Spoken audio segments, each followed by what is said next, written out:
quero fazer menção, em primeiro lugar, da misericórdia e da graça de Deus que nos levanta do pó, que nos faz assentar entre os príncipes. Agradecer ao pastor Eliseu e ao pastor Marcos Filho, os diretores, todo o corpo de obreiros desta igreja, pela oportunidade, pela confiança em podermos ministrar esta palavra nesta manhã. Quantos encontraram o texto, digam amém. Amém. Rogo-vos, pois, irmãos, pela compaixão de Deus, que apresenteis o vosso corpo em sacrifício santo e agradável a Deus, que é o vosso culto racional.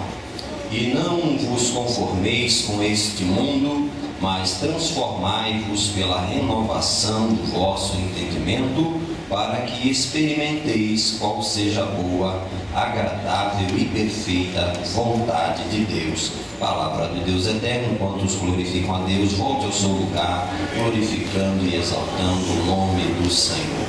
Mas a palavra que tenho para comunicar aos irmãos nesta manhã é uma palavra que tem falado forte ao meu coração, tem muito a ver com o momento que estamos vivendo, é sobre entender a vontade de Deus.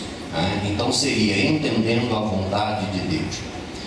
Nós aprendemos nos seminários, na escola bíblica dominical, que todo texto, inclusive os textos bíblicos, eles são produzidos, eles são originados dentro de um ambiente, dentro daquilo que se chama de pano de fundo, de um momento cultural, histórico, econômico, político, e é justamente esse conjunto de acontecimentos que faz com que ocorram as produções literárias, e nesse caso exclusivo a produção de um texto bíblico, desta carta do apóstolo Paulo aos Romanos.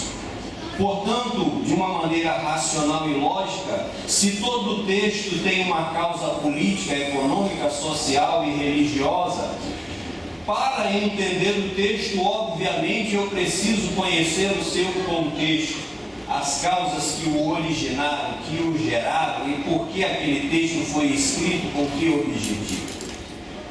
Visto desse ponto, você deve concluir que entender os textos não é uma coisa muito fácil. Falo dos textos bíblicos. Por quê? Porque eles estão distantes de nós pelo menos 2.000 anos, 1.700 anos, textos do Antigo Testamento que podem ser datados como 4.000 anos atrás.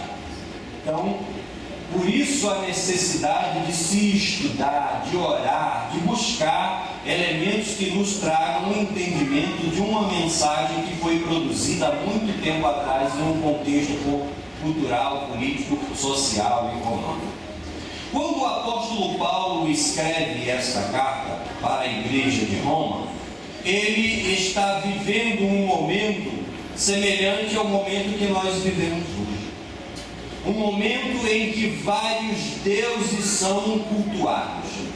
Um momento em que não existem limites para o viver humano. Não existe mais uma rigidez quanto à ética e quanto à moral. E o apóstolo Paulo então observa o contexto sociopolítico, econômico, religioso vigente no Império Romano, e ele pensa: se a igreja continuar vivendo este padrão, a igreja não será igreja, não haverá salvação, o propósito de Deus não será alcançado, e os dias em que vivemos nos traz à memória aqueles dias terríveis em que o apóstolo Paulo tinha terríveis combates, como diz ele, por dentro e por fora, em tentar manter uma igreja santa, pura, imaculada, como quem tendo responsabilidade de apresentá-la diante de Deus. Isso me leva a pensar a responsabilidade do pastor Eliseu e dos demais obreiros desta igreja em conduzir a igreja nos níveis mínimos aceitáveis por Deus de conduta moral, ética e espiritual, para que no dia do arrebatamento da igreja nenhuma das suas ovelhas seja deixada para trás. Quando o apóstolo Paulo se dirige então à igreja de Roma, ele diz assim: rogo-vos, pois, irmãos, pela compaixão de Deus, ele interpela por aquilo que existe de maior, de mais sagrado dentro da esfera humana. Olhe, é por Deus que eu estou pedindo. Eu estou clamando pelo amor de Deus. Vê se vocês me ouvem e fazem aquilo que eu estou instruindo vocês, que eu estou ensinando vocês. Que apresenteis o vosso corpo em sacrifício vivo, santo e agradável a Deus, que é o vosso culto racional.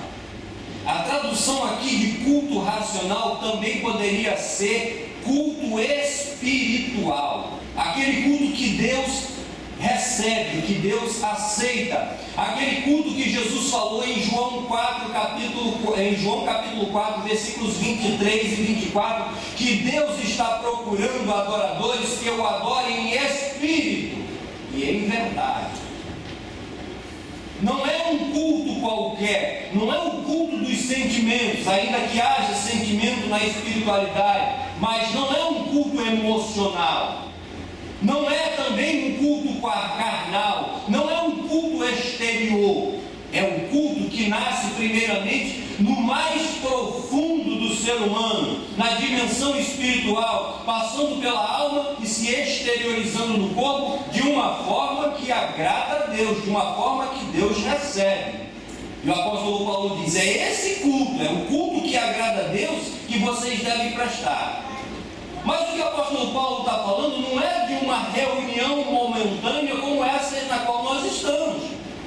Ele está falando do culto diário, do culto de toda a vida, de todos os dias, dia após dia.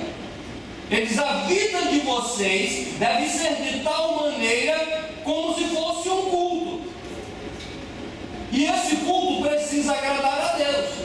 A sua maneira de viver dentro de casa, no trabalho, na escola, na faculdade, na igreja, onde quer que você esteja, tem que ser inteligente, tem que ser racional e tem que ser aceitável por Deus. E por que o apóstolo Paulo estava falando tudo isso e aconselhando tudo isso? Ele diz assim, não vos conformeis com este mundo. A palavra mundo aqui denota um sistema social, um sistema político, um sistema econômico que é completamente contrário à vontade de Deus. Eu conversava ontem com algumas pessoas dizendo que tudo no reino de Deus é simples. Tudo no reino de Deus é simples. Isso se explica de uma maneira muito sintética na pessoa de Jesus Cristo. Como Jesus veio ao mundo? Em que local Jesus nasceu? Como ele viveu? De uma maneira muito simples. Assim deve ser o reino de Deus, assim devem viver os seus súditos. O irmão Jorge, presbítero Jorge, isso significa que eu tenho que ser pobre? Necessariamente não é isso que eu estou falando. Eu estou dizendo que tudo tem que ter simplicidade. Que tudo aquilo que evoca arrogância, soberba, altivez, tem que ser deixado de lado. Ele diz assim, não vos conformeis com este mundo. Essa expressão grega aqui, conformar, é tomar a mesma forma que, é viver da mesma forma que. Lembrando que naquela cultura, naquele ambiente, as pessoas tinham várias religiões ao mesmo tempo. As pessoas faziam tudo que lhe dava vontade, no sentido ético e espiritual. Por exemplo, os homens naquela sociedade tinham relacionamentos homossexuais. Havia uma corrupção semelhante à que existe nos dias atuais. Havia inclusive autoridades religiosas que se corrompiam. E o apóstolo Paulo disse, se vocês viverem conforme essas pessoas vivem, não há diferença entre vocês e o mundo. Por isso a forma de vocês viver tem que ser diferente. E como é que vocês vão conseguir viver de maneira diferente? Vocês têm que sofrer uma transformação. E essa transformação vai acontecer pela inserção, pelo absorvimento de um novo conhecimento, de uma nova verdade. E esta verdade, na verdade, não é tão simples, é um conjunto de verdades que se manifesta através dos ensinamentos de Jesus e dos apóstolos. E de uma maneira bem abrangente, tudo que é ensinado através da palavra de Deus é o que se chama de verdade plena, de verdade absoluta. O apóstolo Paulo diz: vocês têm que colocar este conjunto de verdades no entendimento de vocês e transformar isso em prática de vida. Porque somente o conhecimento que nós chamamos de cognitivo, aquele que se aprende nas escolas, ou o conhecimento empírico, aquilo que se aprende com a prática de vida, não é suficiente para a transformação. O que transforma é quando estes conhecimentos são transformados em prática. Ele diz: por isso é que vocês precisam se renovar, se transformar a partir de um novo conhecimento, e esse conhecimento se transformando em prática de vida. Não vos conformei, mas transformai-vos pela renovação do vosso entendimento, e aí vocês vão chegar a entender qual é a vontade de Deus. Um exemplo bem prático de que o conhecimento cognitivo e o conhecimento empírico não necessariamente produz mudanças boas e aceitáveis, principalmente diante de Deus e da sociedade, eu tive recentemente na faculdade. Quando o professor disse assim, que um administrador pode ser inclusive um administrador dos bens do tráfico. Que um administrador pode ser, por exemplo, um diretor da Petrobras, que pega os recursos da nação e canaliza para uma atividade ilícita, para o enriquecimento ilícito. Então o conhecimento por si só, ele não gera mudança, ele não gera transformação, a menos que eu pegue este conhecimento e transforme numa prática de vida, de acordo com o que foi ensinado, de acordo com aquilo que é aceitável diante de Deus. E o que nós temos visto é que existe uma dificuldade muito grande de renúncia. Evangelho de Jesus Cristo é renúncia. Jesus disse: aquele que quer vir após mim, pegue a sua cruz e faça o quê? Negue-se a si mesmo. Nós estudamos hoje acerca da cobiça e vemos que a cobiça nos arrasta para práticas ilícitas, para práticas abomináveis.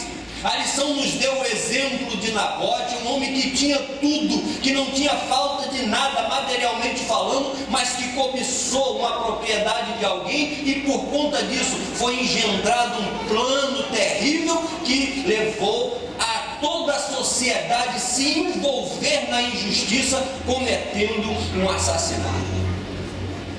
Você diz assim: eu não vou chegar a tanto. Não basta chegar a tanto. A Bíblia diz que você, quando cede em pequenas coisas, naturalmente isso vai aumentando.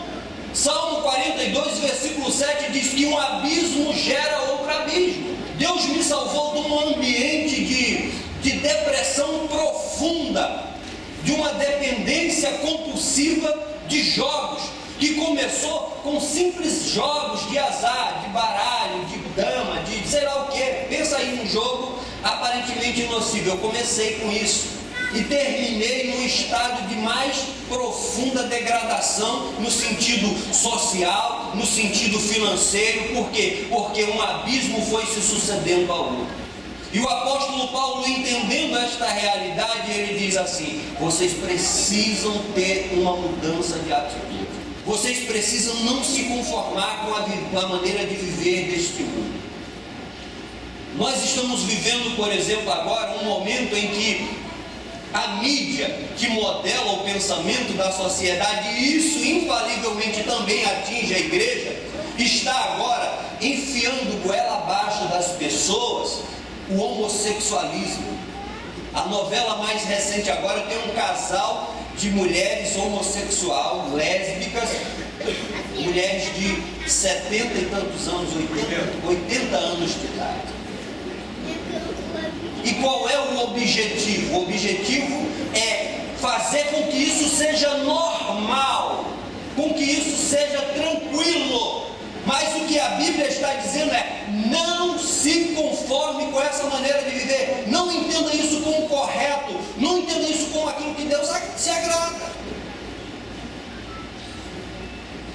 Mas há uma tendência natural no ser humano a se acomodar, a aceitar aos poucos.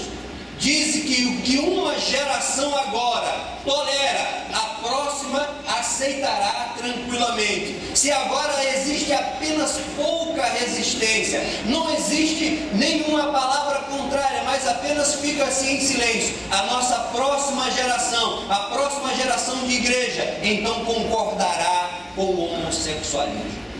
E o que será dos nossos filhos, dos nossos netos, se nós não mudarmos esta realidade agora?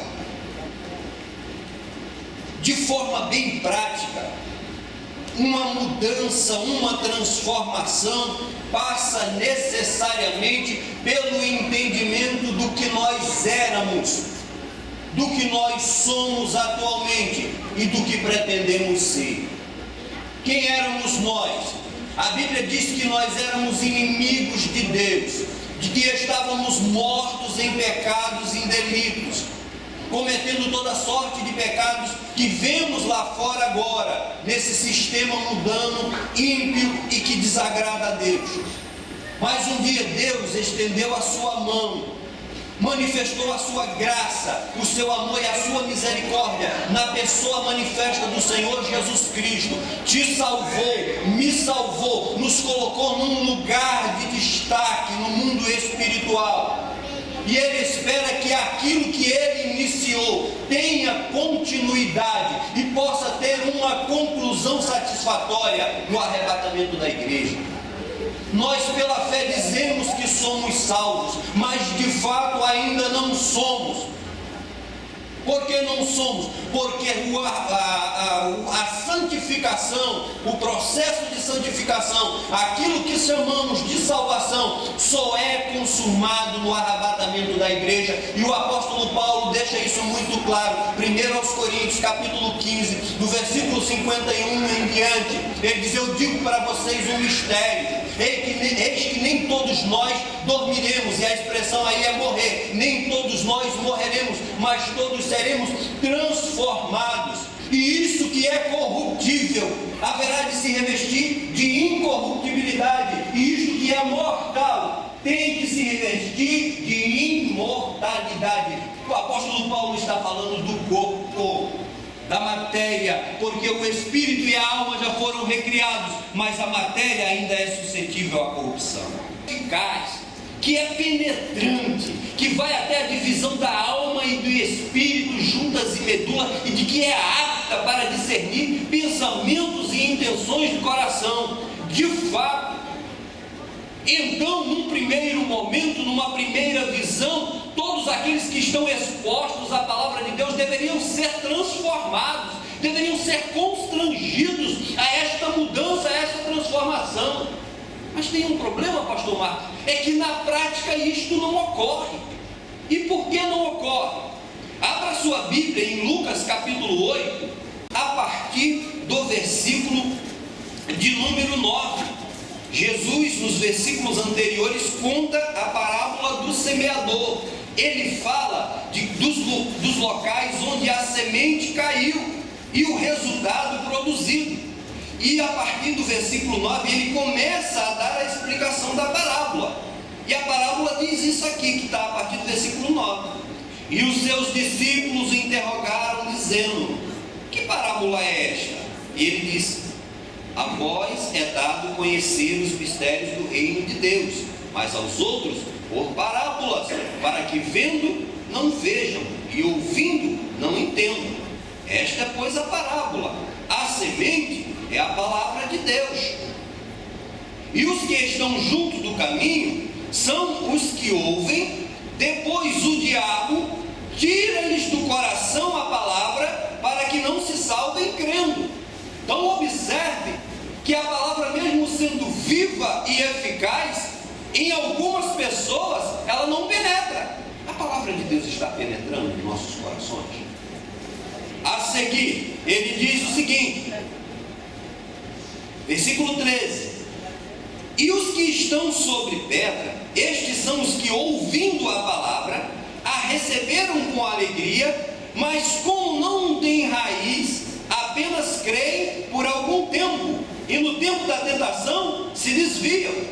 Então eles iniciam um processo, mas não concluem o processo. E eu tenho que fazer aqui mais uma vez o comercial aqui do Instituto Bíblico Ibadig, em todos os seus cursos, deste curso de aconselhamento, da Escola Bíblica Dominical, que é o maior seminário teológico que existe, de graça. As pessoas, geralmente, em sua maioria, as pessoas que não concluem esse processo de transformação, é porque são vazias de palavra, vazias do entendimento da palavra e o que essa palavra pode gerar na tua vida. Jesus explica a sua própria parábola, versículo 14: e aqui caiu entre espinhos. Esses são os que ouviram e, indo por diante, são sufocados com os cuidados, riquezas, deleites da vida, e não dão fruto com perfeição. Aqui não há um senso comum se estas pessoas aqui não serão salvas, ou se apenas elas serão salvas, mas não receberão galardão no tribunal de Cristo. Porque o texto diz que elas não dão fruto com perfeição. O texto não diz que elas são infrutuosas, mas não dão frutos perfeitos, aquele fruto maravilhoso que Deus olha assim, que maravilha. Talvez você esteja produzindo um fruto que Deus diz assim, que pena, tem potencial, pode produzir melhor, pode ser um melhor professor de escola dominical, pode ser um melhor pastor, pode ser um melhor diácono, pode ser um melhor presbítero, pode ser uma melhor testemunha no reino de Deus, pode utilizar os dons espirituais da maneira correta, pode fazer com que pessoas sejam arrancadas do reino das trevas e trazidos para o reino do Filho de Deus, um reino de luz, um reino de paz e de justiça. Qual a classificação que Deus está dando para as nossas obras diante deste texto, diante desta palavra? Versículo 15: e aqui caiu em boa terra. Esses são os que, ouvindo a palavra, a conservam num coração honesto e bom, e dão fruto com perseverança. Sabe o que significa dar fruto com perseverança? Você está com problemas gravíssimos na família, no trabalho, tentações, mas você continua fazendo a obra de Deus, você continua num processo de santificação e não se entrega ao pecado. Isto é perseverança. Sabe o que é perseverança? É quando todos à tua volta estão envolvidos na impiedade, cometendo injustiças, pecados e delitos, mas você continua na contramão de todo esse mundo, dizendo: não, eu creio que o meu Redentor vive e que por fim ele se levantará sobre toda a terra, como disse Jó. Isto é perseverar. Agora, lembra daquelas pessoas que pararam o processo de transformação lá atrás, não concluíram? Por que não concluíram? Esse texto nos explica.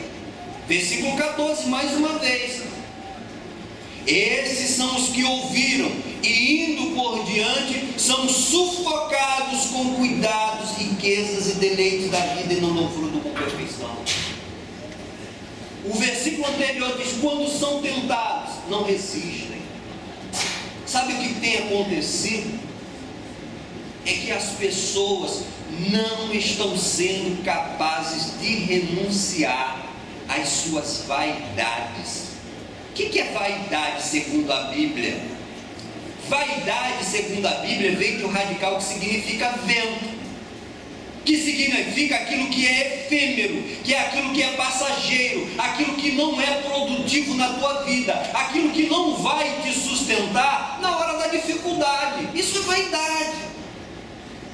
No livro de Provérbios, o proverbista diz que as pessoas às vezes confiam nos bens materiais como se fosse um alto muro de proteção. Onde deve estar a nossa confiança? O que diz o salmista no Salmo 46? Deus é o nosso refúgio e fortaleza. No Salmo 91, aquele que habita no esconderijo do Altíssimo. Nós precisamos retornar para a Bíblia. Essa coisa de este ano de 2015 ser o ano da palavra não pode ser apenas uma frase de efeito. Para que 2015 e os anos subsequentes sejam anos da palavra em nossa vida, de fato, nós precisamos nos esmerar, nos esforçar por lermos e entendermos a palavra e, além disso, transformá-la numa prática de vida. Essa é uma exigência do nosso Senhor e Salvador Jesus Cristo. No Sermão do Monte ele disse: quem é o homem sábio? Quem é a mulher sábia? Aquele que ouve a minha palavra e pratica. É como aquele que constrói a sua casa numa rocha. De que casa Jesus está falando? De casas físicas? Certamente não é esse o interesse de Jesus. Ele está falando da tua oikos, da tua casa. Oikos é a palavra grega para casa. Daí vem a palavra economia, oikonomia. Você precisa ser um economista da tua própria vida. E isso está de acordo com o que eu falei no início. Que o apóstolo Paulo diz: você tem que fazer da sua vida um sacrifício agradável a Deus. Será que você prefere continuar vivendo como um animal, como um ser inexpressível neste mundo, sem certeza de salvação, sem poder, sem alcance, sem a possibilidade de influenciar vidas para o bem? Ou você quer ser o objeto do projeto final de Deus, transformados com um corpo incorruptível, imortal? Às vezes você se entrega a um deleite, a um desfrute neste momento, e isso pode comprometer todo um projeto de Deus para a tua vida. Ainda que haja reparação, mas o pecado ele deixa marcas, deixa sequelas, muitas vezes cuja dor nunca passa. Nós precisamos internalizar a palavra de Deus, como disse o apóstolo Paulo. Não vamos nos conformar com este sistema. Os adolescentes têm um hino muito bonito: não vou dividir a minha adoração. Ontem eu conversava com alguns professores de escola dominical e citava para eles o exemplo de algumas pessoas da religião hindu. Eles separam 30 minutos, pastor Marcos, para chegar com antecedência nos locais que eles prestam aqueles determinados cultos. E hoje em dia é tão difícil para as pessoas, até mesmo que são responsáveis por departamentos, por cargos na igreja, chegar com 15 minutos de antecedência. Eu às vezes já tive algum conflito com a minha esposa, porque ela quer sair de casa com 2 horas de antecedência. Não, nós precisamos ser um exemplo. Se houver alguma coisa, e eu naquele momento, mas não é necessário tanto tempo. Mas ontem eu falei para ela, eu citei o exemplo, você está certo. Nada que fizermos em relação ao bem, à evolução do reino de Deus, nunca será demasiadamente longo nem pesado. Jesus disse: vinde a mim todos os dias estão cansados e oprimidos, sobrecarregados, e eles vos aliviarei. Tomai sobre vós o meu jugo. Jugo nesse texto é muito interessante. Jugo é a interpretação de Jesus sobre a palavra. O que Jesus propõe para nós fazermos, o que Jesus requer de cada um de nós é tão pequeno em relação à opressão do maligno sobre as nossas vidas. Fica esta palavra, este convite, que não é meu, senão do próprio Deus, porque Ele quer te ver transformado. Ele não quer que você continue como as pessoas lá fora, deformadas, fora da forma que Deus projetou. Ele não quer que você permaneça neste estágio incompleto, mas Ele quer que cada um de nós possamos ingressar na glória, cantando o hino da vitória, ouvindo o triunfo final. quando os anjos, querubins, arcanjos e serafins serão testemunhas nas regiões celestiais do cumprimento perfeito, pleno do projeto de Deus para a humanidade. Quantos creem nisso? Fiquem de pé nesta manhã.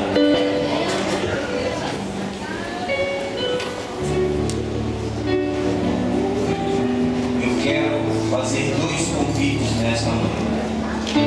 Eu quero convidar, no primeiro momento, as pessoas que ainda não receberam Jesus como Senhor e Salvador da sua vida e que precisam iniciar esse processo de transformação da sua vida. Eu não tenho Jesus como Senhor e Salvador. Você tem que vir e entregar a sua vida a Jesus para dar início a esse processo de mudança, a esse processo de transformação. Segundo convite, pessoas que um dia professaram a fé em Jesus Cristo e começaram a trilhar o caminho da salvação, mas que por algum motivo, por algum encanto deste mundo, se iludiu, se afastou e não está fazendo a boa e agradável vontade de Deus. E por último, você que tem se enrolado demais com as coisas desse mundo. Olha, eu estou vindo nos cultos ainda. Eu creio que Deus é o meu Salvador, mas eu tenho práticas que precisam ser deixadas de lado e até o momento eu não consegui me libertar. Eu preciso que nesta manhã haja uma ação sobrenatural de Deus sobre a minha vida, lavando a minha alma e desprendendo de todo jugo opressor para que eu possa dar continuidade à minha jornada. Venha você que ainda não tem Jesus como Salvador, você que se afastou dos caminhos do Senhor, ou você que sabe que precisa de uma libertação, de uma coisa específica na sua vida para dar continuidade à sua jornada de salvação. Enquanto as meninas estão cantando ali esse louvor, você pode vir ao seu lugar e fazer quanto antes este conselho com Deus para que possa ter certeza da sua salvação.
Perdoe-me, quantos anos a senhora tem? 92.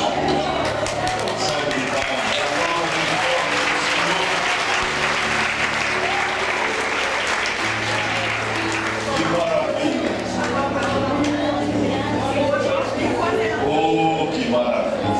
Atenta, da moçada. Vem, minha filha. Você está em integração, não está? Está assistindo às aulas para ser batizada no próximo domingo. Veja, irmãos, a importância de você convidar alguém para estar na casa de você. Ela iniciou sempre a convidar. E hoje ela aceitou o convite. Está maravilha. Vamos orar pela Rosária, senhora Rosária. Estenda as mãos para cá.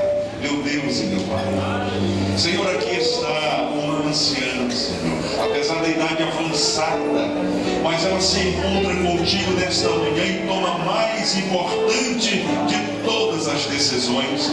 Senhor, nós pedimos agora em nome de Jesus, perdoa-lhe todos os seus pecados e escreve o seu nome no livro da vida. Senhor, em nome de Jesus, como igreja tua, nós anulamos agora toda aliança, todo pacto, tudo aquilo que ela fez no passado, e que a partir deste momento, Senhor, diante da tua igreja, ela assuma um compromisso de te servir por toda a sua vida. Nós oramos assim no nome de Jesus, e o povo de Deus alegre e feliz diz amém. Bom, Rosário, pode ficar de frente para nós queremos fazer uma festa. Sorriso mais bonito que você tiver, cruzando as mãos, vamos dizer, irmã Rosária, bem-vinda à família de Jesus. Vamos juntos? Irmã Rosária, bem-vinda à família de Jesus. Agora vai ter a neta para ajudar, vai ter a mamãe para ajudar. Deus abençoe. Vamos cantar?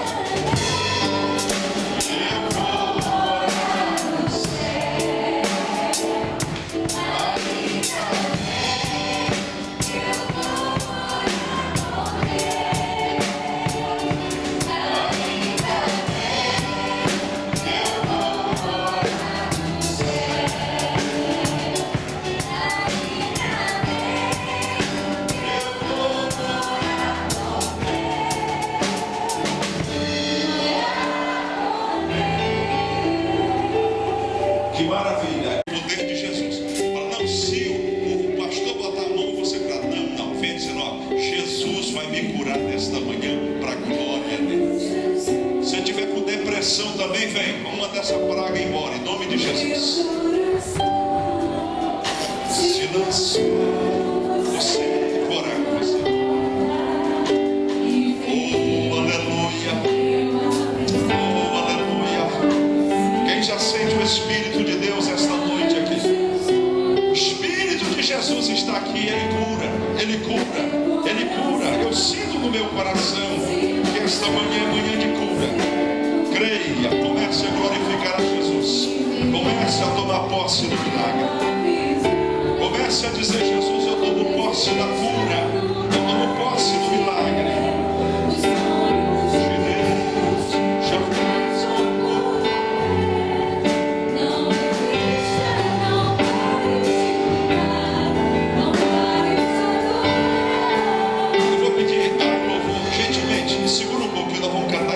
Só para a gente remir o tempo, o pastor Eliseu vai orar. Eu vou descer também para ministrar sobre a sua vida, em nome de Jesus. Amém. Meus irmãos, eu quero contrariar o pastor Marcos. Eu quero que ele faça essa oração. E eu estou maravilhado com as coisas que Deus está fazendo, vai fazer. Eu vou descer, vou estar ajudando a pôr as mãos sobre o povo. Amém. Amém, pastor. Obrigado. A igreja, estenda as mãos para cá. Eu vou pedir a você que está aí, Jesus, quando ele ia curar, a Bíblia diz que ele movia-se de íntima compaixão. Olhe para esse pessoal aqui e diga, Senhor, como se fosse um parente. É meu irmão que está lá, é minha irmã que está lá. Então vamos orar agora com fé. Você está aqui à frente, começa a tomar posse em nome de Jesus. Senhor, nosso Deus e nosso Pai, nós clamamos a Ti, Senhor. Tu és o Deus de Abraão, Isaac e Israel. Tu és o Deus em cuja palavra nós cremos, Senhor. E pelos méritos de Jesus Cristo, nós já fomos curados pelo sacrifício de Jesus à cruz do Calvário. Nós já tomamos posse nesta manhã da cura, do milagre, da restauração. Senhor, nós estendemos as nossas mãos sobre a igreja tua e repreendemos agora as enfermidades que estão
seja qual for a sua ordem, espiritual, física, hereditária, nós repreendemos em nome de Jesus, é no nome do Cristo ressurreto, e nós desfazemos agora todo mal e declaramos o povo de Deus curado, curado para a glória de Jesus, curado para a louvor e glória de Jesus. Toma posse da tua cura agora, meu irmão, toma posse da tua cura agora, minha irmã, e glorifica o Senhor Jesus. Eu vou pedir a igreja que diga em nome de Jesus, nós declaramos o povo de Deus completamente curado, em nome de Jesus. Se você está aqui à frente, levanta a mão para o céu, diga em nome de Jesus, eu tomo posse do meu milagre, a glória de Jesus. Agora essa pessoa está do lado, se você pode, dê um abraço, em nome de Jesus.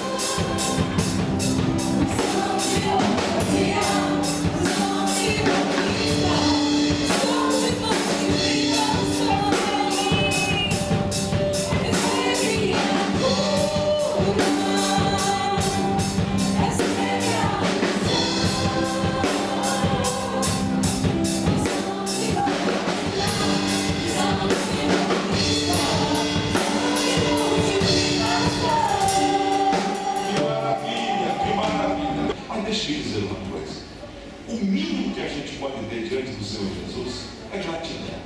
O mínimo. É o mínimo que se espera. Então, se você recebe a cura, vem. Pastor, eu não quero aparecer, mas vem. Sabe por quê? Quando você dá testemunho, o nome de Jesus é glorificado. Porque Jesus tem glorificado. E a fé do povo é acrescentada. Eu sei que o irmão está aí com problema e diz: você não foi curado, eu também você. Se ele recebeu a bênção, eu também vou receber a bênção em nome de Jesus. Quantos que entenderam, digo amém? Vamos terminar o culto? Graças te damos, Senhor, que estamos na tua casa.